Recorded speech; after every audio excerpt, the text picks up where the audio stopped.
going? I think we are. Okay. Yeah. We're So going. Normally, whenever people write into the show and ask to come on, I say no. Yeah.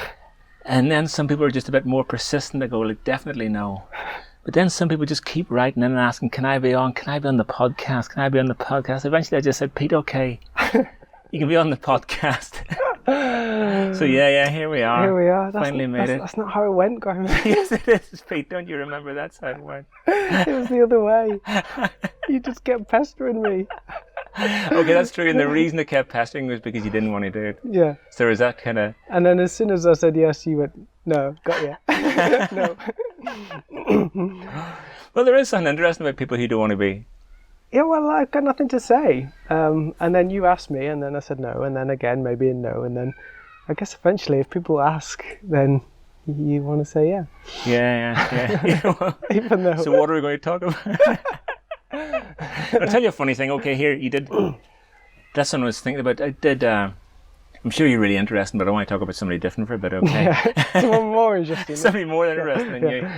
Good. I did a podcast with Perrin Williams a couple of days ago. Oh, yeah. Yeah, and so I was just...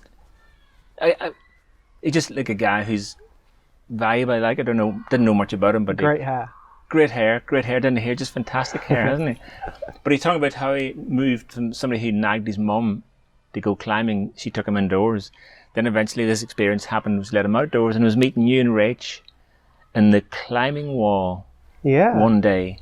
And that's what he remembers as being the incident which took him on a different path from being somebody just indoors and sort of kind of thinking it was okay to getting taken outside. That's pretty cool. Where everything changed for him. Yeah, I remember that day. Me and Rach were in the Beacon, and I think Rach heard his name. Either he said, I'm Perrin, or... That's exactly what he remembers too, yeah. Yeah.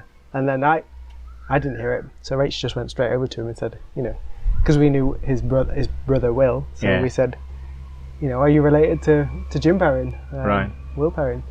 Yeah. And then, he's got keener and keener and keener from that day on, I guess. Right on, yeah. He was a shy little kid, and now he's loving it. Yeah. He seems super into it, doesn't he? Instead of a really nice... vibe off him. He's been hanging around with Kath too much, though. His personality is definitely kind of, compromised. Right. Yeah, well, it would do, wouldn't it? Yeah, definitely. Dark side. One of the things that we talked about now, I'm sort of maybe just, this is rolling on from the last one a little bit. It was interesting him talking about Will, but he never really met Will. Just in case anybody listened to the last one, just you knew Will quite well, didn't you? Yeah, only for a few years, but intensely, I guess. We climbed together all the time for like 4 or 5 years in the early 2000s. Right. Yeah. But that's when when we're 20 odd, that's when you kind of form your friendships, right? And right. Yeah. It feels longer than that. Feels like we had a long part of our lives climbing together. Right. Even though it was only a few years. Yeah. But we're Lewis. Yeah, he's wants to know as much as he can about him, and he never met him, and he's trying to almost live a similar life, which is cool, and it's sad because he didn't meet him. I know. Yeah. But I think he was a twat though. Was he? Yeah. Lewis doesn't realise this. I know a lot of people are. He really was a big twat. In what respect? Oh, just pissed everyone off all the time. Right. Got a lot of pleasure out of that. Right. Yeah. Deliberately sort of... Deliberately... tweaking things. Annoying everyone, Right. How would he annoy you? I mean, I got here in time, but you said if I hadn't got here in time, you would have been really annoyed. Will, from what I knew of him, didn't look to be like a sort of a clock watcher. No, I'm definitely a clock watcher, yeah. I'm a busy man. If someone's 5 minutes late, I could have done five first descents in that time. I know. High quality. That's 15 stars. So the selfish twats being 5 minutes late. Yeah. I can't really remember whether Will was. No, he didn't really have a need for a watch. No, just right. Yeah, not then. So you've had Lewis's opinion of him, but as someone who never met him. But what? That's interesting that he's a twat. Of course, that's not a bad thing to be. But what else how else would you paint a picture of him? Like, is there a particular thing that he did? you pry on people's weaknesses, you know, Right. like, embarrass them, exploit them. Selfish, always wanted this way. Right. I haven't been thinking about this for a while, so I'll come back to me. Yeah. Okay. Yeah. But yeah, that's something that Lewis credited. Another credit Lewis made was, we're talking about, I met George Smith yesterday driving up the hill. Oh, yes. And Lewis was talking about the people who don't take themselves seriously and the people who do take themselves seriously. Lewis was, right? Yeah. And what was George? George, he reckoned, was the king of people who didn't take themselves seriously. On the outside. On the inside. Oh, yeah, I know. On the inside, he's very serious. I know. You know, he made a film about himself. I know. Come on. About how unserious he is. Yeah, exactly. I know. Hey. This guy's the most serious I'm the guy, kind of guy who doesn't take things too seriously. He's got a manager, you know. George. I know he has, yeah. Band of Birds. They managed Shauna Coxey and Will Bosey and George Smith, don't they? Yeah, they managed George Smith. Yeah. If George is serious and starts to get out there on the phone to him, aren't they? George. Yeah. Turn it down a bit. Turn it down a bit. Tell a few jokes. I can't sell this. No. Take that photograph of the fingerboard down. I can't sell this. Whereas he reckoned you were the king of the other ones, of the serious people. Of the serious people. That's good. Good to know. Yeah. It's the persona I put across. Don't want people laughing with me or at me. You're pretty active climber. So that's what I thought it'd be interesting to talk about people who, like you, have been climbing all their life. Just that journey of what climbing brings and takes from your life, because you're someone in a sense that it's just from some age early on you latched climbing and yourself latched together, and then you've gone on a journey together for decades. And as have I, and have a lot of people. But it's interesting to reflect that you almost get on a train, don't you? Yeah. Well, it keeps changing, I guess, and that's maybe a key. But I don't really feel as though I've got on a train. I mean, people like me that were brought into climbing through their parents, that just have always climbed. It's like, it's like I have always walked or something. Yeah. It doesn't feel like it's a sport I've taken up and chosen to do, and I think that's a big difference from someone that like picks it up at university or something, because it's just always there, and it might be keener than others in certain years or something, but it's always there. And for me, like almost you're saying, there was never a choice to do it. It was just no, not really. Yeah. As long as you like it when you're in your kid and you get hooked, which is what I did. It keeps changing. Like I was, a trad climber for 20 years, 10, 20 years, doing that mainly. Was that your first two carriages? Yeah, I guess. Yeah, always bouldering and sport climbing. But this when you lived in the Peak District? Yeah, right. Yeah. In Sheffield? Yeah. Right. Yeah, always bouldering and sport climbing, but trad climbing mainly, going up through the grades and getting good at trad climbing. But then you get bored of one thing and it moves on to another thing. I guess what I've been driven by is new routes in the past 20 years, I guess. Right. So I don't care what climbing I do. It's just a bit more dictated by new stuff. Right. You're like a Gary Gibson type of.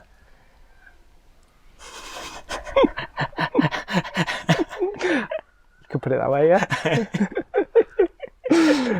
Yeah. What was I going to say? You've thrown your passion for new routes has been the thing that's driven you for the last time. So the trad climb, what? I just forgot what I was going to say. It probably wasn't very good. No, probably shit. Yeah. No, okay, you're talking about the new routing's been the thing you've done the last 2 decades a lot of, and that's dictated your. Yeah, okay, so and then what I've realised more and more as I've perhaps got less and less time is I'm just really, really keen on climbing, and trad climbing, I guess, it's like 90%, tossing around, belaying and stuff. I hate belaying. And, sport climbing in a way is like 50% tossing around, belaying your mate, It's much slower than you usually. Slower than me anyway. So yeah, I just like actually climbing a lot. And if you've got less and less time, then you're drawn to more and more local stuff, more and more short stuff.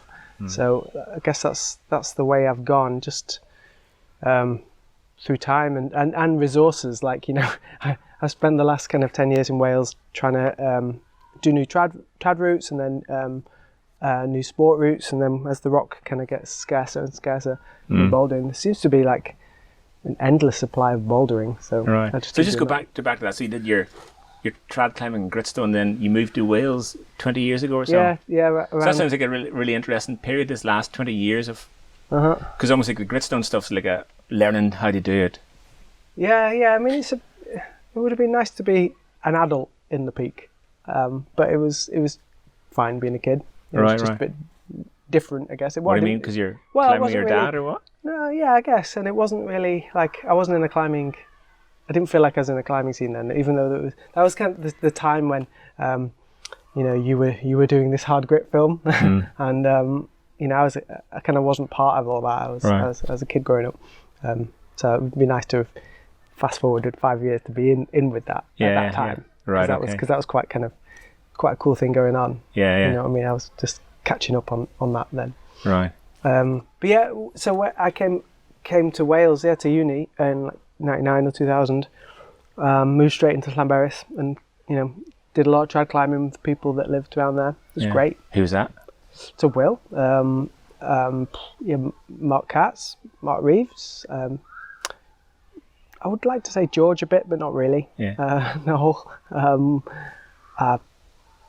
Some people who were in the university as well, like a bunch of people that were ex kind of university climbers. We climbing several times a week.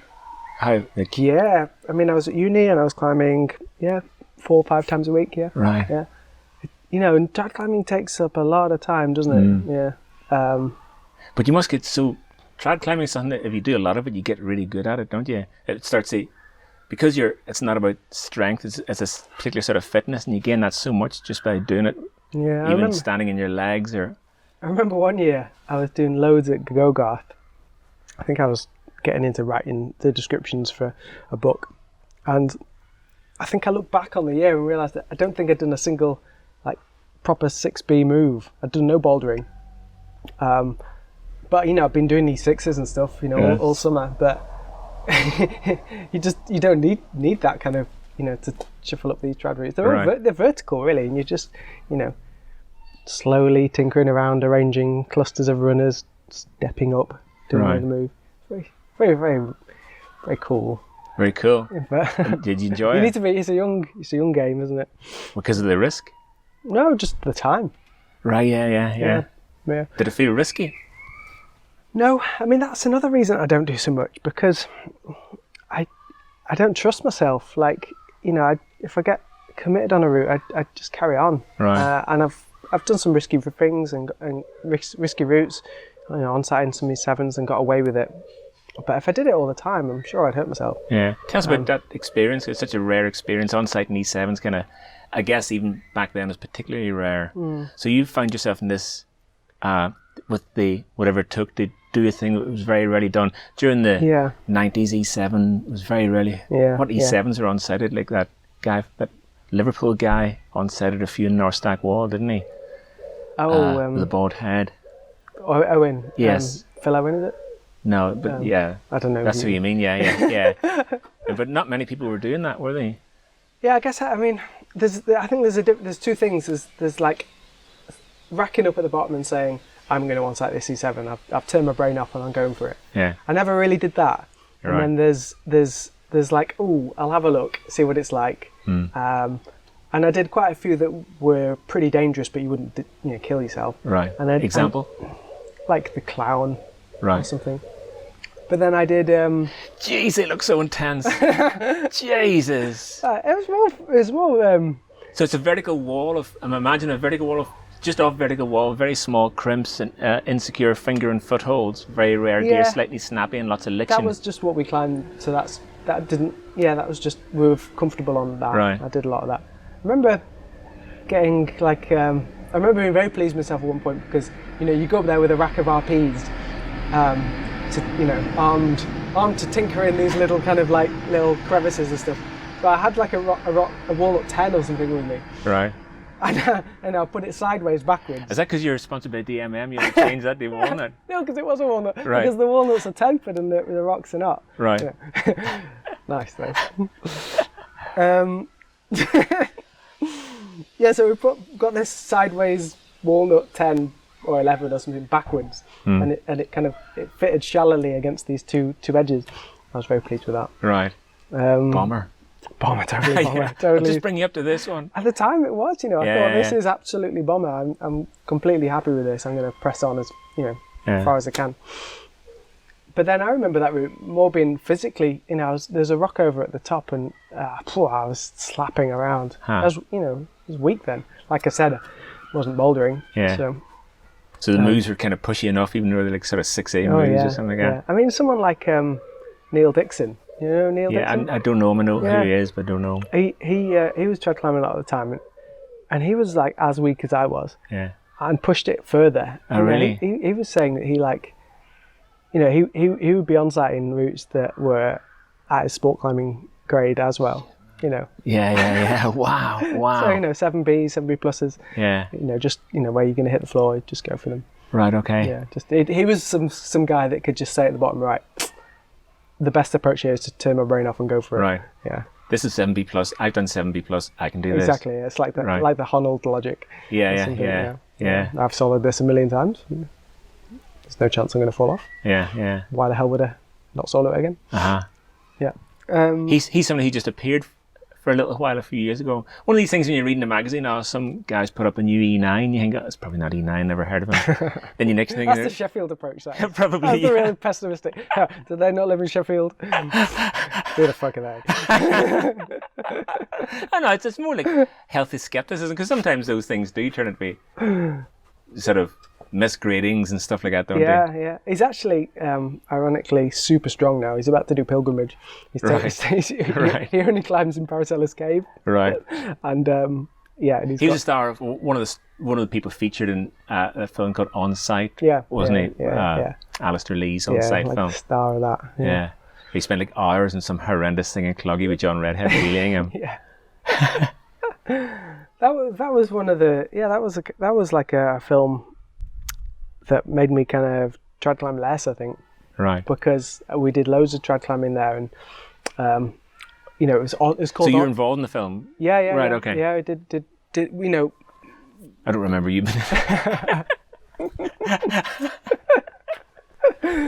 little roll and 5-second footage, 5-second clip, unnamed. So we did loads of stuff. It's called on-site, right? So we're on-siting stuff, but we rarely. I mean, Neil did, but we rarely did. We ended up ground-upping stuff, and that's okay, that counts. Still not top roping, but when you've when you're on your 7th ground up, all the runners are in, and it was like, what is this? This is rubbish. This is sport climbing badly. I know. Because that's just a very natural approach, isn't it? Yeah. That's just climbing. Yeah. But it gets to a certain stage where it's like, come on, you're not trad climbing anymore. Because your approaches develop, because you're so much at your limit, you can't do it in what you might consider trad style. To me, trad climbing is, it's on sighting really. It's that extra element above the physical, which is finding your way and putting the kit in and doing it first go, and that kind of works when you're going through E4s, 5s, 6s. But when it gets harder and you can't do that, it totally breaks down, right? Right. Yeah. What is like, top roping and doing a trad route? It's not trad climbing, is it? No. It's sport climbing. Yeah. But there's a strange kind of without the physical buzz. Yeah. You're at your limit. You haven't even got the physical part because you've top roped it. So what even is it? It's not sport climbing or trad climbing. But there's this strange kind of ego and quantification of it through big E numbers that just doesn't make any sense to me. Yeah.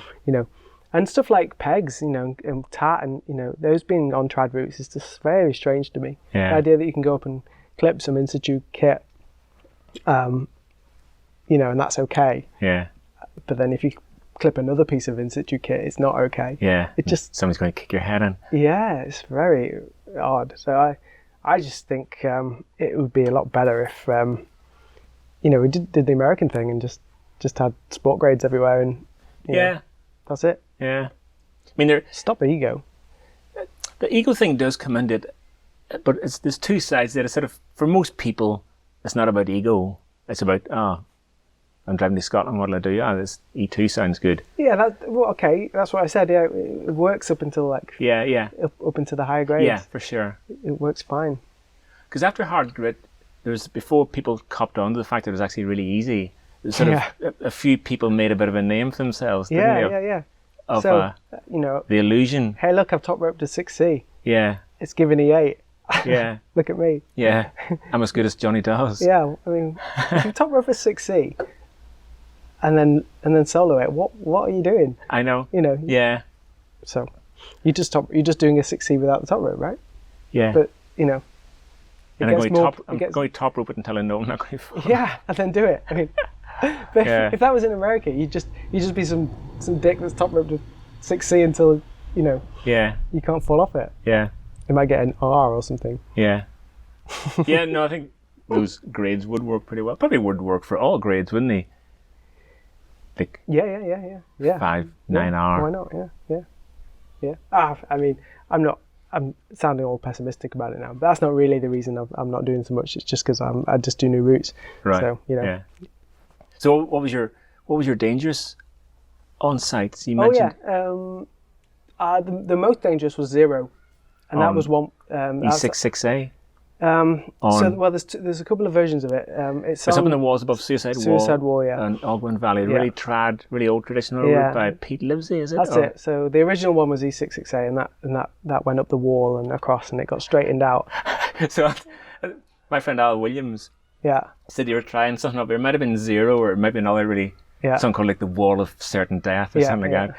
And Al described he's leading in his younger days, leading this thing, and he got up this one point out above the gear, and he looked down to his last runner, which is just miles away, and looked down to below is Dave Thomas's belaying, and Dave Thomas just put out loads of slack on the ground, and we're just sitting with his head in his hands, just completely unable to look, and that's what his belayer was doing, just sitting with his eyes buried in his hands with loads of slack out on the ground. Dave's a clever guy, isn't he? He knows, he knows when his job's over. he can measure the distance. So that's an indication of the seriousness of these things, right? Okay, just Yeah. Yeah, well, Pete Livesey's route went off right and clipped a peg, I think, and then came back onto the line. And then I think Andy Pollitt and what's his name, Moffat, that's it, and Chris Gore, they straightened it out, and I think they abbed it and chalked it and straightened it out. I think it was pretty Super Bowl for the time. I don't know when that was, like early 80s, late 70s. Like a top rope. Maybe not, I don't know. Yeah, top rope to abbed, probably chalked, abbed, cleaned, all that kind of stuff. And then, this is where I kind of got committed on an E7 without knowing it, because that kind of information of straightening it out didn't make it to the guides. I think the guides still said it was E66A, and I went up for it, and it kind of leads you on. It's like the first 30 foot is, I don't know, an E4, and you clip a peg, and then there's another 30 foot. Which is like 5C climbing, and then there's a point where you kind of you carry on or you don't, and I carried on, and thinking it was just getting my gut around this bulge, and then it eases off, but I kind of got round into this scoop at the top, and I just found myself instantly totally pumped, and because you've got like a little jug you can rest on, like. I'd started thinking again. Right. So I was like 30, 35, no, what, 60, 70 foot up, so facing the floor. And And it wouldn't have been that bad, other than I really was pumped. Right. I really was pumped. The sort of position where you go, take. Yeah. I was really, really pumped because I wasn't fit, And then I still had like 20 foot of climbing to go, and it looked like 6A, Right.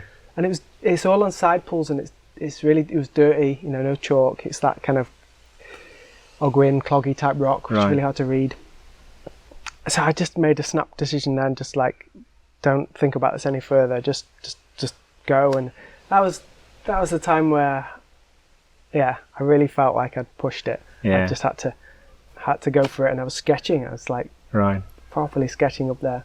I don't think it's that bad, but because I was so pumped. Well, it doesn't matter if it was literally that bad or not. That's the experience you were in. It was bad for me. Yeah. It was really bad for me. And you got to the top. How do you reflect on what just happened? I said to Neil Dyer, who's belaying it, I said, Neil, you've let me down. Yeah. I blamed it on Neil. While you were climbing? When I got All right, that would have been really cool to say it when you were climbing. You've killed me, Neil. Yeah. You've killed me. There was a quote, I think, on we were quoting Dave Towers and John Redhead on Cloggy, I think. I think it was that route that Neil was on site. Could be, yeah. I forget what it's called now. But yeah, I think Redhead led it, and I think Towers had previously egged him on or told him where the runners are or something. Right. And he'd overstretched it, and he'd said, Dave, you've let me down, you bastard.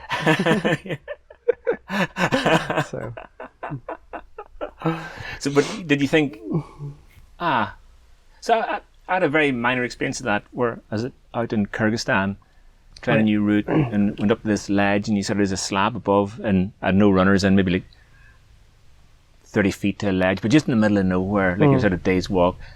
And I sort of went for it to get going for this sort of hold, and I got the hold. It felt like 5C moves to get to the hold. And then I sort of pulled up in the hold, and there's a good positive hold above that, which you get up to stand on the hold. But had there not been a positive hold above that, it might have been incredibly difficult to get stood in the hold, and reversing probably would not have been a real option. And I look back in that, I thought I'm not very pleased about that. I was making myself vulnerable to the roll of the dice there. Yeah. Which kind of didn't feel that's not what I want from climbing, really. That. But this bullying on, over exaggerating your experiences that people do after is great, right? And you could do this more or better if you didn't have child grades, right? Because you could just make up the severity of your ascent. What was your own personal grading? Yeah. Right. And who could tell the best story was the best climber? Yeah, because if you're doing all this and it's like, it's a hard VS, then people are like, if you say, I was nearly dead, Yeah. Oh, what route was it? Oh. But if it didn't have an E grade or an objective grade, then you that fear holds more, maybe. I know, because it could be you, couldn't it? Yeah. Just a thought, anyway. So you didn't seek that experience too often? Certain death? No, I mean, I wasn't actually. I don't think I'm very good at on-sighting. Was there any pleasure in that, doing zero? Massively exhilarating afterwards. Yeah. It was awesome. Yeah. But, and at the time, you're not really analysing your pleasure, are you? It's just something that happens. And but beforehand, I did get very stressed. Because if you get quite good at child climbing, it's like every time you have to go out, there's like a certain pressure to on-site E7. It's like, fucking hell. I felt that. Yeah. And for a while, I kind of, I almost felt like that I had to do that every time to progress. Just a pure internal pressure. Internal pressure, to go climbing, so it's either going to kill you or it's going to, be quite stressful, or you love it and you just live off that. But that wasn't me. Yeah. I found that pressure hard, because And was there like did one route sort of to say, okay, that's enough? Not really. I don't think. No. Just naturally, I would try to climb, a lot for 10 years in Wales and around Britain, and you get bored of going to the same crags. I realised that the sport cliffs on the Orme and stuff had amazing. They've got the best routes in Wales. Right. In terms of quality rock. Yeah. And consistently hard moves. Right. Brilliant. Yeah. So what and why not go and do all these great routes and all the gaps where there isn't routes? But that does then, to do that, I had to get a lot better and stronger. Right. And that takes up all your time, really. Yeah. So you have to commit to just climbing on the Orme. So the way you're talking about it, it's almost like you made a decision, right? I'm going to get into that now. Yeah, probably through circumstance, probably through the first project or something, like going on an 8A or Statement of Youth or something, or an 8B, Euthanasia. I don't know which ones I did first, but yeah, you get stuck into everyone does it. You see a lot of trad climbers do it. They find a project and then they actually get stuck into it for a summer, and then they stop trad climbing. Right. But because I then saw all the gaps and wanted to do so many new routes, then got fully addicted to that. Trad routes? No. Sport routes, yeah. Oh, really? Okay. Huh. Yeah, and bouldering, I guess. Yeah. Yeah. Did you... So you started going to the lower Pentru and working your way through the things? Yeah. Yeah, it was great. Yeah, in 2010 or something, just around that time, getting fit and doing all those routes. And a few of the remaining projects. Right. Yeah. And that led up to doing Liquid Amber? Liquid Amber, yeah, in 2009. That was the first big sport route I did. Right. Yeah. Which was a great experience, because that summer I don't think I'd climbed above 8A plus. So I kind of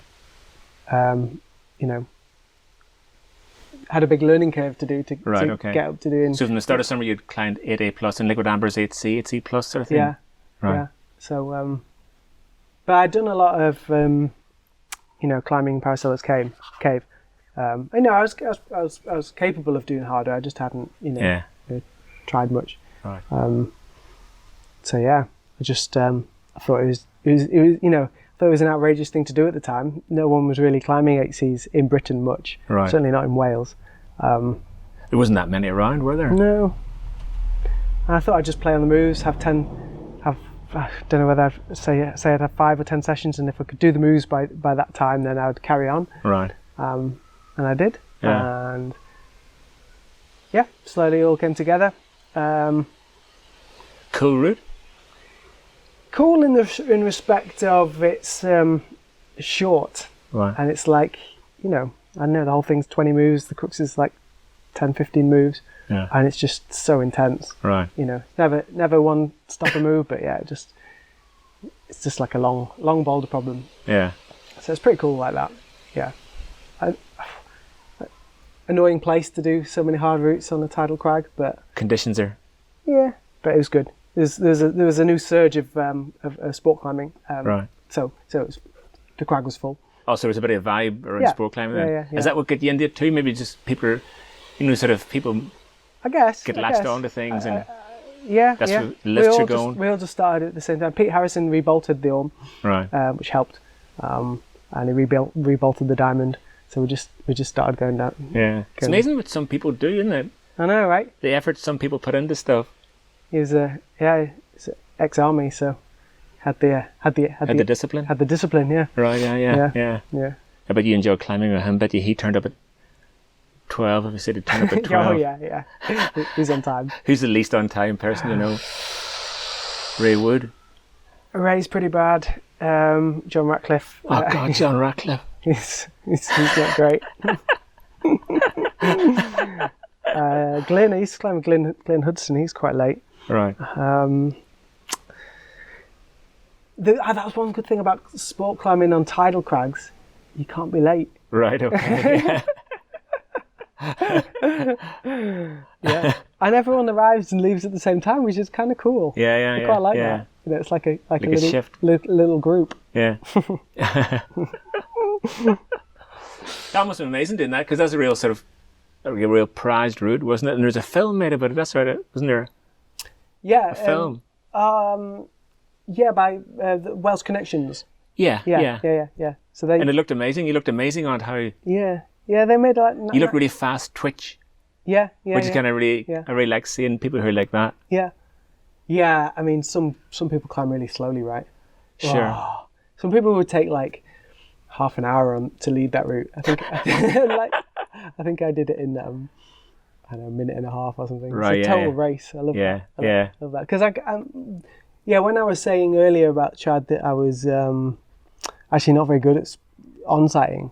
I think my real skill is like muscle memory and like, you know, progressive thinking. So like every go I improve slowly. So I look pretty useless on the first go. Right. And people go, what the hell's he doing on that route? Or that boulder problem. But yeah, I grow. I don't know, grow mindset. I don't know. But I learn something every time. Right. And I get really efficient. Is that a conscious thing? I guess, because I think about it. Yeah. Think about it. And I just seem to remember what I did before, you know, all the little muscle positions and body positions. And every go I generally do learn something. Yeah. I've done that where you're ready to go up again thinking, right, what could I do differently? What could I do to make it more likely this time? Yeah, I do a lot really of that interesting. thinking. Well, that's another thing. Like, you know, a lot of people train hard now, right? Yeah. You know, it's the modern way, and some people, run kind of mental training courses, or think somehow about mental training. But I think there's like another type, like practical training.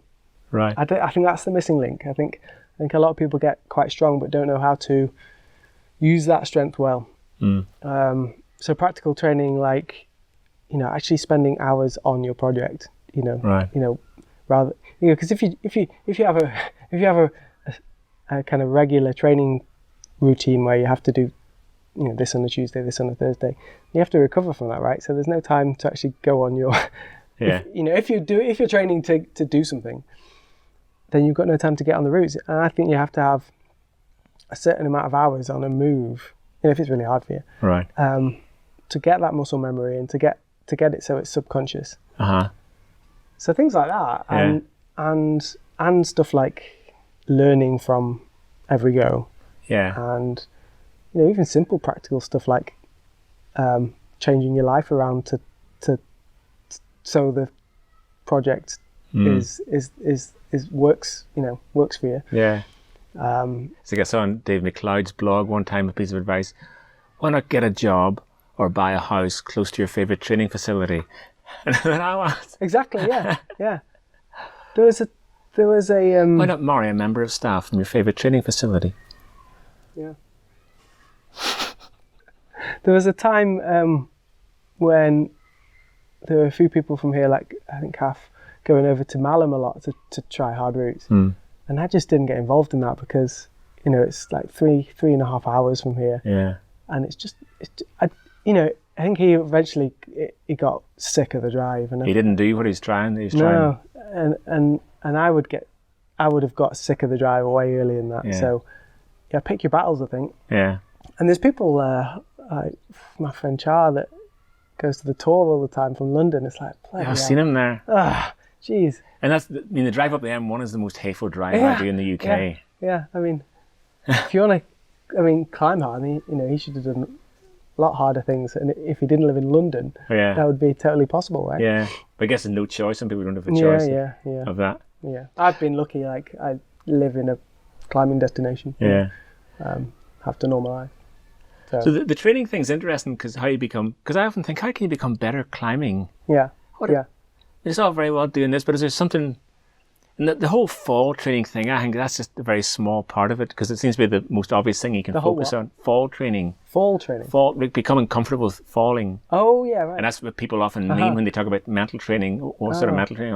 I think that comes under practical training. Yeah, I did a lot of that. Right. Yeah. We did. When I was young, I did have a fear of just like letting go on a like on an E5 with a peg just below your feet. I'd go take rather than go for it. Yeah. So me and my dad used to do fall training in the edge. Right. And we'd like miss the last few clips, get to the top and jump off. Right. we'd get riskier and riskier every week, and yeah, I was quite a risky belayer. I'd like Right, like a Dave Thomas type of thing. Oh God, my dad got to the top once. I think it was my dad. It might be someone else, but he let go, and I had some secret coils behind my back. Oh man, it was close. He was like a meter off the floor. It was really bad. You know, he was the manager. It's not good. So we stopped that game. But that really helped actually. Did it? Yeah, for sport climbing. Got me to go for it. Yeah. Because that is brilliant when you click on the thing of full effort in it and then fall off during full. I always feel like such a success that when you fall off. You've really tried. Totally, when you're just charging up something. Yeah. It's a really nice feeling. Yeah. As good as doing it to me in many ways, because that's sort of the experience you're after in climbing, that moment, that totally in that moment. Yeah, if you've completely switched off, your legs are going to jelly, and you're just kind of making it up. Yeah. You're not seeing straight. Yeah. and then you fall, don't you? And then you look up and there's like a huge jug by your face. You just didn't see. It's like, oh. You're seeing the face of Jesus in the rock in front of you. Thinking, oh no. Oh well, I tried my hardest. Oh, cool. And then, did you go on and try and do a first ascent on the lower Perrin? Did you? Yes, yeah. Did you have some sort of epic, sort of like a go on an open project with somebody who seemed like a sort of not very likely contender who then went on to do it in front of you? Oh no, it was Neil Dyer. Right. Totally likely contender. Oh, really? The strongest guy around at the time, really. We just never tried. Yeah. You know? I did all these first ascents prior to that. We climbed together a lot, and just because he didn't choose to do them, you know. Right. I remember one project in the cave. I think it was Louis Armstrong. You know, it was an existing route, but we were both trying to do it. And he did the move. He was so excited by the move. He's just like chuckling to himself.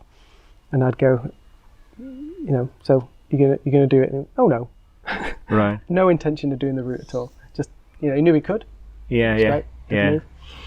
And then there was similar scenes with things like I did Lufrino, Bonnie Link. So we're talking about Paracella's Cave here. Yeah. Describe Paracella's Cave. Your favourite, right? Just is too hard for me. I'm sure it's brilliant. So it's a big gritstone slab. It's really delicate climbing. Yeah, covered in good holes. Yeah, it's in a forest. Right. Most people top rope it. Yeah, they do. Yeah. Full of E8s. Right. Really good ones. Mostly just French 7/8. Yeah. Get a gate. So yeah, I was doing some links on the slab. And one link, Lou Ferrino into Bonnie, was with Neil, and one day he turned up totally unwarmed and did Bonnie as his warm up, which is 8A plus, 8A plus, something like that. And really solid, hard 8A pluses, aren't they? These things are all like really. If any of these grades can come down, they come down. Isn't that right? If anyone finds anything that helps, down the grade comes. Yeah. Exactly. Yeah.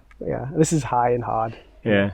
And then he was happy with that, so he did it again, and he found it easier. He was really happy with that, and so he did it a third time. So he did Bonnie 3 times in a row as his warm up, nothing else, and then he tried to do the big, you know, the first ascent of the big link of Lou Ferrino into it, and was too tired to do it. Right. You know, and I think that day or the next day I did it. Right. I was way weaker than him. He just, you know. I bet you enjoy that, Pete. Oh, I love it. Yeah. I love it. I wouldn't. Imagine you went back and saw some footage of you actually going, "You did that really well. You should do it again." You go, "What? You should do that again. It'd look really good." And then you're playing the game of knackering them out. Yeah. So, what would you prefer to be known as, the strong dark horse or the tenacious weak guy? The tenacious overachiever. Yeah, that's me. You're the tenacious overachiever. Yeah. You're the tortoise. No one likes a winner. No one likes a winner. No one likes a winner. Everyone loves Neil. Yeah. You'll hear good words said about you in the street. Now, but do you enjoy that game? Because bouldering's a good place to play the game, because often it's totally safe and it's an inherently a social activity. Yeah. Often things have already been done. You're not in the cave. You're not doing a first ascent, so it doesn't who actually crosses the line. Well, and then when it does, who crosses the line first matters is much better again. Yeah. It's good that a little bit of competitive play with your mates on bouldering. It's good. Yeah. I always get the impression James would made you sound very competitive, James McAfee. Yeah. Always had a competitive run. That's why I don't climb with him. It's too stressful. I just don't want to be burnt off by him ever. Would you generally burn him off? No, I mean, tinkering up vertical walls, no way. Yeah. He's the king of that. God, he's a genius, isn't he? That sort of stuff. Yeah. Steep stuff, yeah. I'm usually better. Yeah. So I'll only go bouldering with him. Right. James went up to his sky. So yeah, that means I'm really competitive, right? yeah. And insecure. Yeah. James was telling me about this thing he did up in Skye, something Moonrise Kingdom. I think it's like a multi-pitch E9 he did with Dan Varian. Yeah. And the crux pitch goes up. I think he tried to do it on. What do you call it? Moonrise Kingdom. Moonrise Kingdom. I think he tried to do it on site, but then they had to come down, so we went in and had a look at it. But you go up to this ledge, and he put all these like sort of 7 sky hooks and these rubbish rounded crimps, and then go above that and do the crux. And he said he's lying in his tent the night before he lit it, and he's getting really stressed. And he said, "Well, what's going to happen? I'm going to fall off, and all those sky hooks are going to come, and they're all going to embed themselves in my face." Remember, there's a film from the 90s called Hellboy. Was this sort of alien thing with lots of pins stuck all in his face as a horrific image of Hellboy. That's a calf imagine himself looking like Hellboy with all these sky hooks embedded in his face. He wouldn't, well. Yeah, I mean, that's interesting. I think it sounded though that was in the kind of peak form there, going up there and doing that. Yeah. Be interesting to see what anyone thinks of that when they go and try and on-site it next. Yeah. So anyway, back to that thing in Lower Pentruan. Oh yeah. So Neil. It was I bolted it, and then Neil declared that it was an open competition. Right. Okay. So slightly annoyed by, but you can't be annoyed by Neil. So right. Yeah. There you go. Game on. Did he say stuff? Oh, I wouldn't worry. I'm never going to get up it. He said that. Yeah. You can imagine him sort of Well, luring I always thought that he would do the normal thing and just get bored, do the moves and go great and move on to something else. So Lower Pentruan's this very bulging tidal limestone sport climbing crag run here with things like Statement of Youth, country's first 8A. Something like that. Something like Probably that, not quite, but yeah. Liquid Amber, Bad Boy, The Big Bang. Yeah. The country's first 9A. Yeah. And so historic sport crag, right? Yeah. This was cool. It was right in the middle of the crag, this project, and it's up some of the best rock. And it just extended an 8B plus, added some more, like an 8A plus on top, making it 8C plus maybe. And then as soon as Neil had a go on it, it just looked so strong. I was rubbish on it. Oh, no. So I just thought, well, there you go. So I didn't really feel it as a competition because he was so much better than it on me, but God, the months dragged on. It took me like 3 months to do this route, and Neil. Right. The others down there took like less, month and a half. Right. So, Neil was getting right to the end and just falling every time, and I was like the tortoise. I was just slowly catching him up. Yeah. Cake. I'll just have a go. Yeah, and then I actually got quite close towards the end. I nearly pipped it. But I got it. It was good. Was that a fun experience? Was it a positive? It was good because it was actually not my style. I found it really difficult, and if I didn't have some regular partner there, I don't think I'd have done it at all. I don't think it's the hardest one of the 8C pluses down there. I think it's probably the easiest, but for me, it was the hardest. Does that infanticide? That's 8C. That's a lot easier. Yeah. There's a Ben Moon one that used to be 8C. What's that? What's it called? Sea Tranquility. Yeah. Is that 8C plus now? Yeah. Or is that what's the 3 you mean? Yeah, that. Right. Liquid Amber and Megalopa. This one. Yeah. Right. God, those guys must have been going well. Ben Moon must have been going well back then. They were doing those things really quickly, weren't they? I don't think he was going well. I just think everyone else was shit. Right. Yeah. Because like 10 years later, I was down there doing these things, and like I said, I was pretty weak. Right. Don't train. Yeah. Just know. How to apply my weak bodies to. Rachel's leaving. Okay, doggy. So I didn't consider myself particularly good or anything. I just, right. Okay. So I just think there was a lack of real kind of sport, focused, talented sport climbing. at the Okay, time. right. Yeah. They were good, obviously they were good. Yeah. You know, and they're celebrated for being good, Yeah. really good. But yeah, I just think we've got a long way to go. Yeah. I just think Compared to what? compared to where we were and where we are now, I don't think. What do you mean? I think we can get a lot better at climbing. Yeah. You know. Oh, we're gonna have the dog now. What should I? Should we just carry on or stop or? It'll be fine. She'll get over it soon, won't you? Yeah, maybe. At some point. Yeah. Oh, yeah. well. Yeah. It's realistic. Yeah. What do you think people can climb a lot harder than they're climbing in a minute? Because, and your proof for that is that you've climbed quite hard. Yeah. Yeah. So. And you know how Yeah, I've on elite I've you are. climbed that kind of 8C plus level.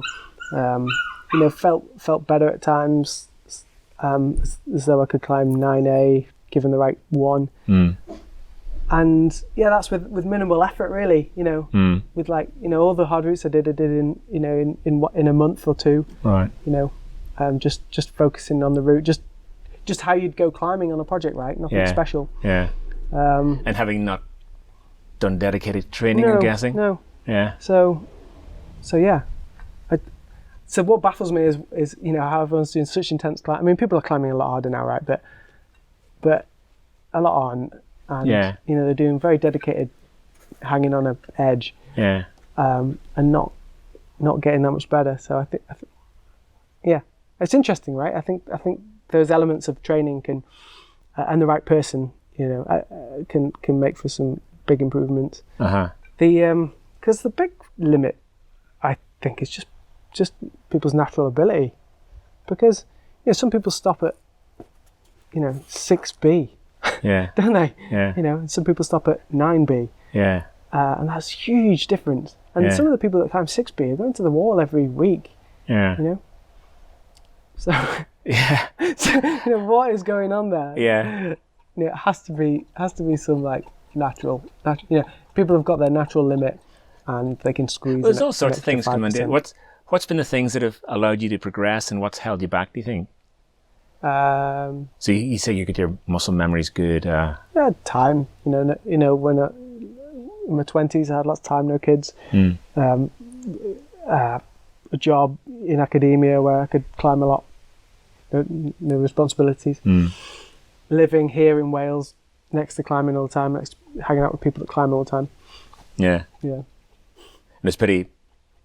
A lot of people climb around here, isn't there? Yeah. They didn't from the lakes. I don't get the impression there's loads of people up in the lakes who climb. There's some. Yeah, I don't know. I don't go. Yeah. There's a few. Yeah. Sure, there are a few. Yeah, there's a lot around here. It's good. It's good. Although I don't see anyone, because I just go to esoteric new spots. This is your latter phase is bouldering. Well, sport climbing and bouldering, and anything, trad climbing, whatever, but just exploratory. Just exploratory, yeah. Just amazed at how many nooks and crannies there are around It seems Wales. incredible around here. Yeah, just endless. Finding new great boulder problems, new crags all the time. Yeah. I don't get the impression that's true for the lakes. I don't quite get that impression, but I'm not sure. Not my expertise, I don't know. Yeah. Like on the Orme, right in the middle of the Orme, I found a new bouldering venue with 30 excellent problems. Right. Yeah, 3-star problems for Wales. Right, yeah. Right in the middle of the Orme, thousands of climbers have driven past it. Millions.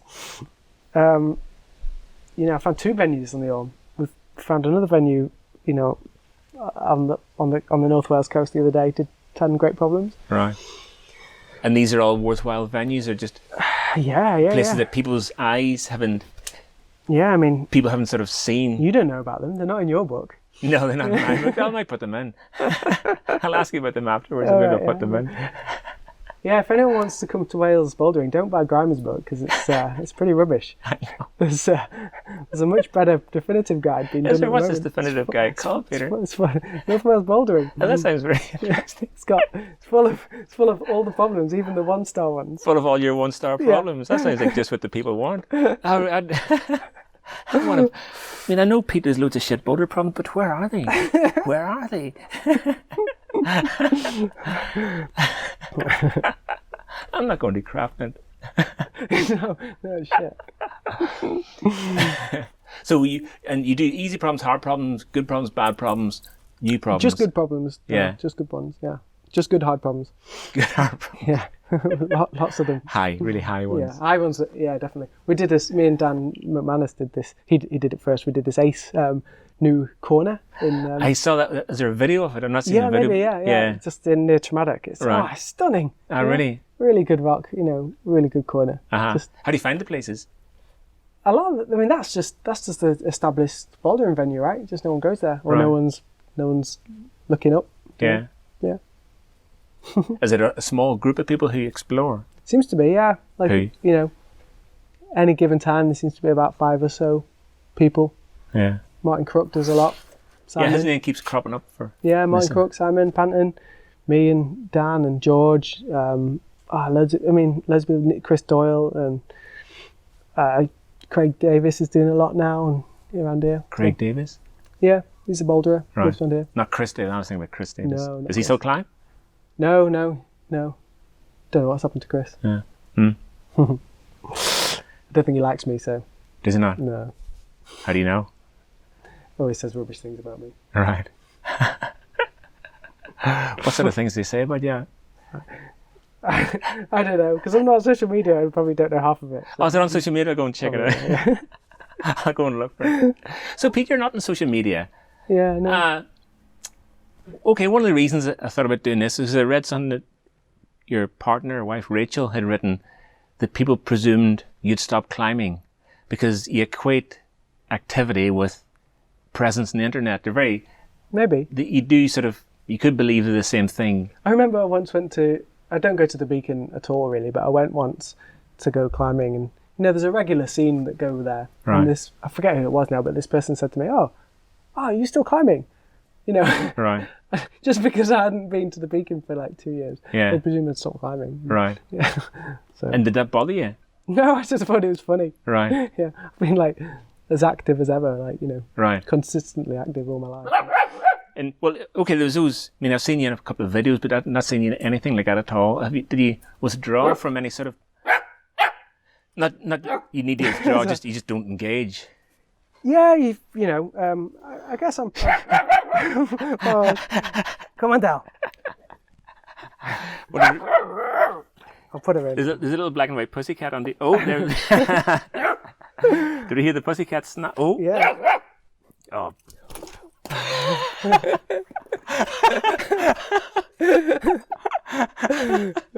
It's all gone to shit, Pete. Oh no, the dog. Oh no, it's got mine. Let's interview Del. She's got much more to say.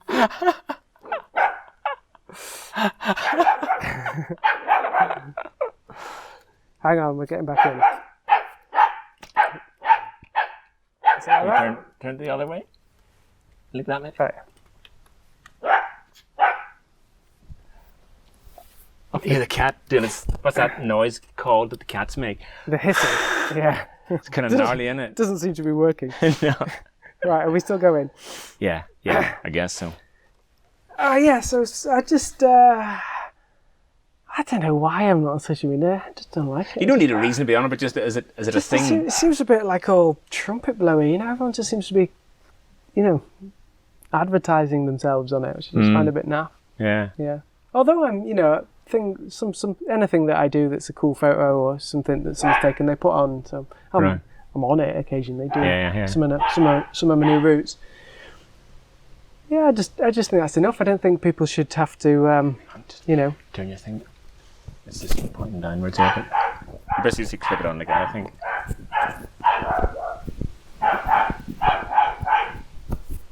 Yeah. Yeah, I just don't think people should have to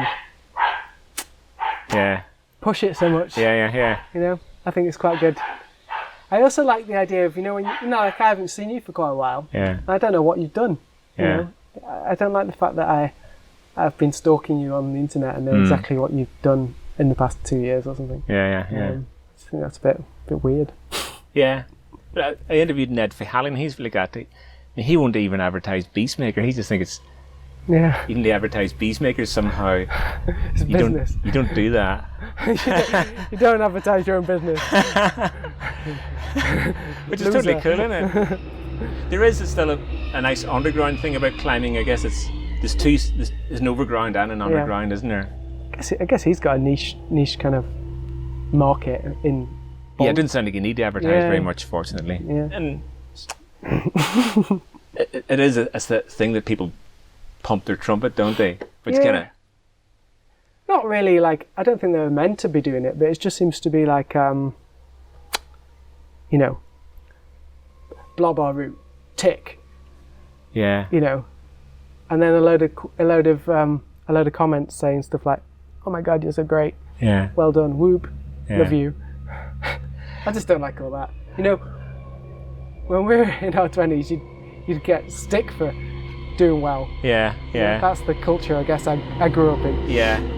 Yeah. If you do red point and 8C+, you better hope no one saw. Yeah. Is that a funny thing, right? It's a route I put up in the Roaches, really is one of my favourite new routes.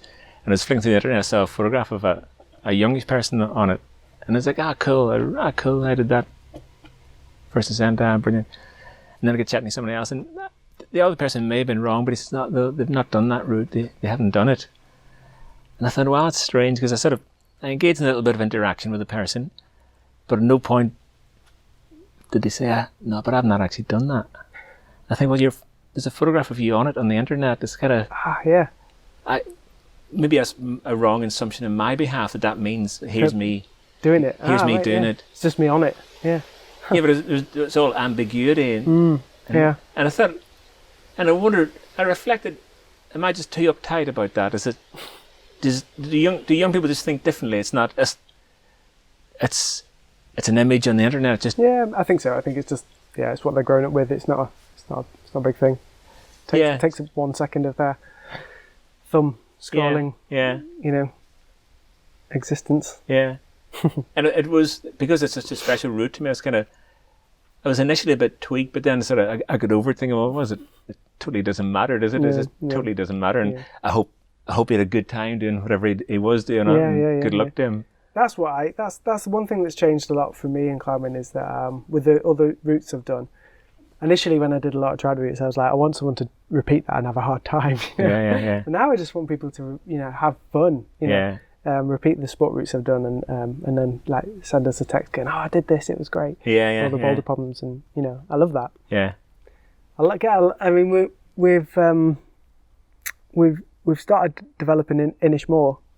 Oh wow! On Ireland. You involved in that? Yeah. Oh, amazing! Tell us about that. That's an island, a limestone island off the Perrin in County Galway. Yeah. It's just basically, it seems like this world of right angles. Yeah, exactly. It's this 30 to 80 meter coastline that is just facing the Atlantic. Yeah. The next coast is New York or something. Right. And it's a wild place. It's beautiful. It's this perfect coast of limestone, and it's super solid and clean because it's been washed by the waves. The waves are incredible there. Yeah. And just a few years ago, Ricky Bell's kind of instigated sport climbing there because the walls are so sheer.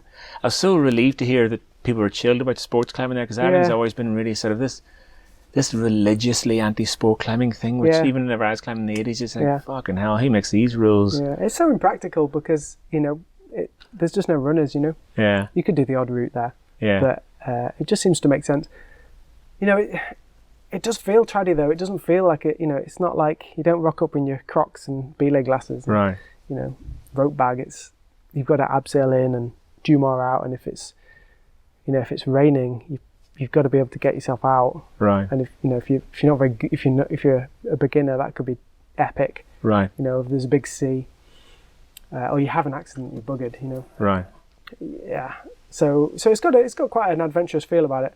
But it is sport climbing, and it's just such great fun. And we started, me and Pete Harrison and a few others, Dan McManus here, and Ben Bransby, a few others. Here we go again. There's a massive big fat black cat in your lap now. You leave that poor pussycat alone. Yeah, so we've put up like Oh, Jesus Christ.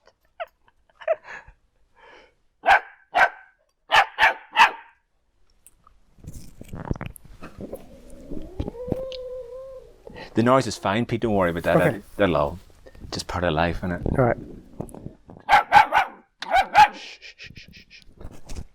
Yes, we started these routes, and then the locals around Galway.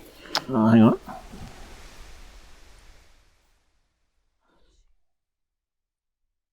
I think the dog might have stood in the record button, and When? Just now? I don't know. It's not recording. I'm sure it was recording, but these should be recording as well separately. Okay. But this is, I always make a point that something always goes wrong with Yeah. the recording. So You got two sources. well, yeah, sometimes they both go wrong, but that's the first time a dog has turned off the microphone.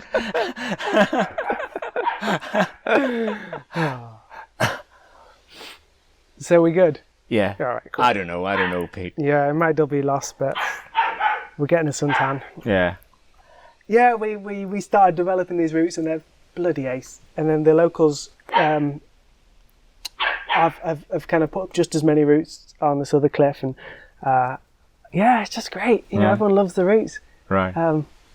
And it's going to be a cool new venue that people just go to for their holiday. Right. It's climbing. For the climbing holiday. Yeah. There's enough there for a. Yeah, I mean, it's not as some people have talked about how world class it is, and you know, I don't think it's there because there's a lot of seepage, and the hard stuff is just probably too hard. Right. So it's good for like the vertical walls that are like, you know, 6s and 7s. Yeah. You know, you know, low 8s. Really great for them.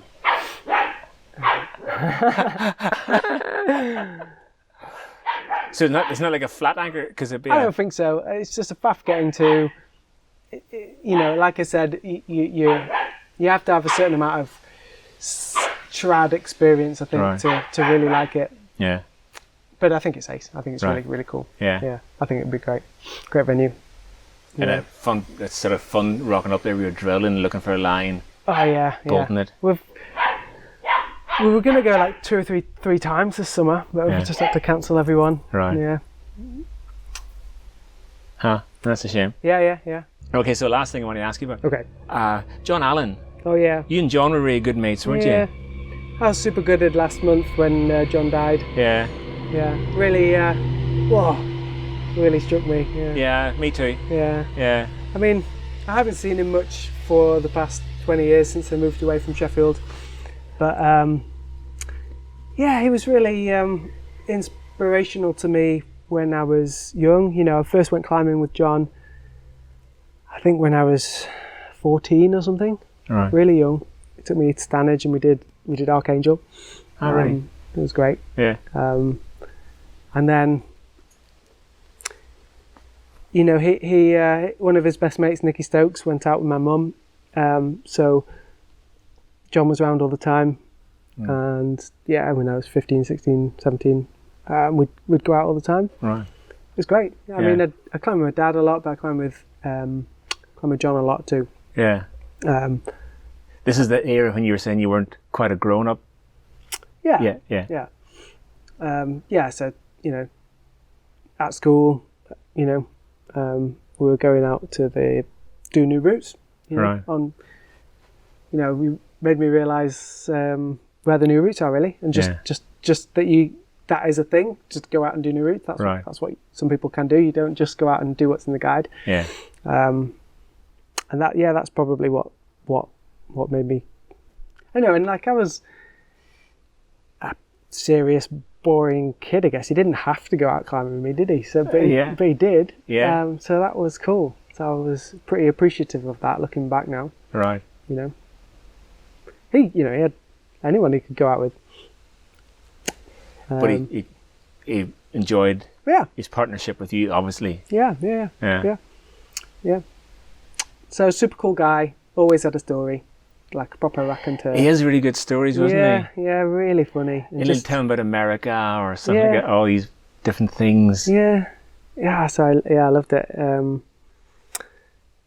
So yeah, just and you know, and he was he had some time not climbing so much, but then he seemed like he was really enjoying it the last few years. Going to Spain with Nicky a bit and doing stuff in the peak. Mm. Yeah, I'd heard that he'd really got back into it again. and he was super rich. As I well, know. right? Super rich. He was minted, wasn't he? Yeah. So yeah. Yeah, he owned like sort of almost 100 houses in Sheffield. Yeah. Hotels. Yeah. Yeah. Yeah, tragic that he popped off, wasn't it? It was a deathly week, a deathly month. There's Trevor Hodgson in Wales and Joe Brown as well. Yeah. Mm. So, things like that, I guess. Yeah. But there was something about John's death was really saddened me. Yeah. Just through fucked up with a knot, didn't he? Yeah, it sounded like it. Just one of those things you do a million times, right? And Yeah. He was pretty slack in terms of safety. Was he? When we went out, he never had a harness. He was a big fat guy, and I was a little teenager, but he, just had one hand on a rope, or occasionally he'd put it around his waist. Right. Okay. Yeah. Yeah. Yeah. I did a new problem down here at the coast actually. Just that week, there's a big flying arete. Right. So this big scary arete. It's probably about an E5. So I called it White Wand as well after John's route and Stanage. Ah, cool. Yeah. Oh, amazing, Pete. Yeah. Thank you. Thanks. Yeah. I mean, God, that's boring, right? Fuck me, man. That's pretty specialist, isn't it? Just wasted someone's hour of someone's life. I mean, you talk about your time invaluable. God, I know, right? You respect for other people. Jeez. Sorry, everyone. Oh, no, it's good to catch up because I say I haven't seen you for a while, and as much as anything, it's a catch up, isn't it? Yeah. And Yeah. Tell us a problem to go and do from you. Promote one of your problems. Tell us. Okay, there's a problem. Okay. Give us 3 problems across different grades. Okay, that people can go and do. The one I did the other week is just really good. It's called King Jar Jar. Right. It's on the Orme, Right. 70 plus. Right. It's awesome roof and cut loose. Right. Really, really cool. How would you find that? Just kind of go halfway along the Orme and go down. What do you mean the Orme? You mean the Marine Drive? Marine Drive, yeah. Yeah. Go halfway along, past Pigeon's Cave, drop down and follow your nose. Okay, so no one's going to find that out.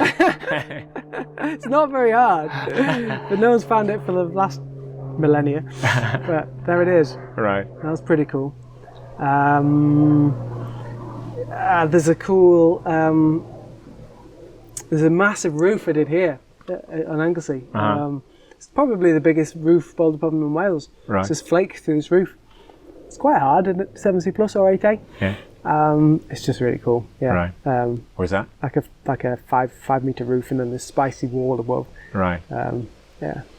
It's by Fedovour by Bob Maris. Yeah. Sorry, what's that one called?